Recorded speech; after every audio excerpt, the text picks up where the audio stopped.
I am so happy to talk with all of you. Truly, this is one of my favorite shows, and I put it up there with Lost. I put it up there with, just about anything that's so well written and so wonderfully. How can I put it? It opens itself up to the audience, and it's just brilliant. Parveen, can I start with you?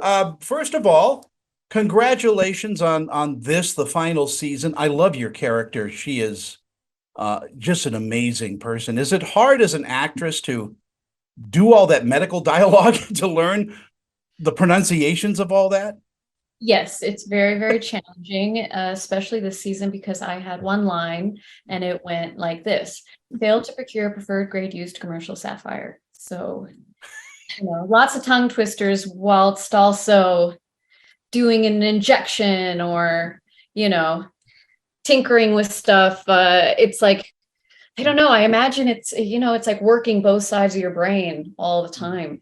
But it is challenging, but also, you know what? It's a good skill to have as an actor, to know how to do a jargon and to do the technical work and still inject some sort of like essence and opinion into it.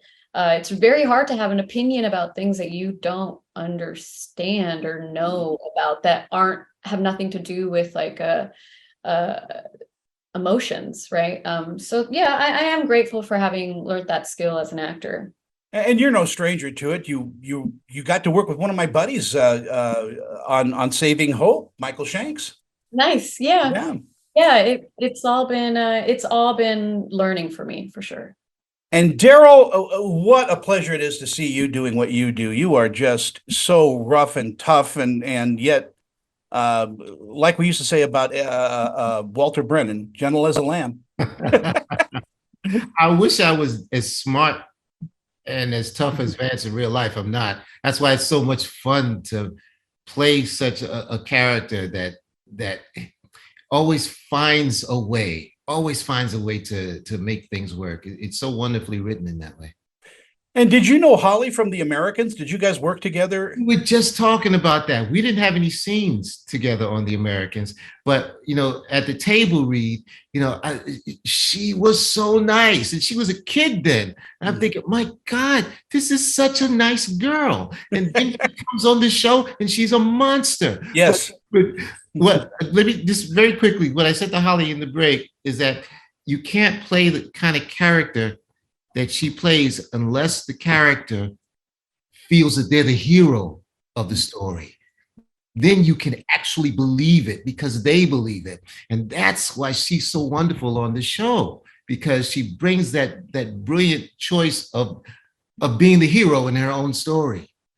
Yeah, and she's well, let's talk about her like she's not in the room. Holly, you are a brilliant actress. And to do that, I watch you and I go, wow, why don't you play the next Bond villain? You would be you're so innocent looking and yet so evil.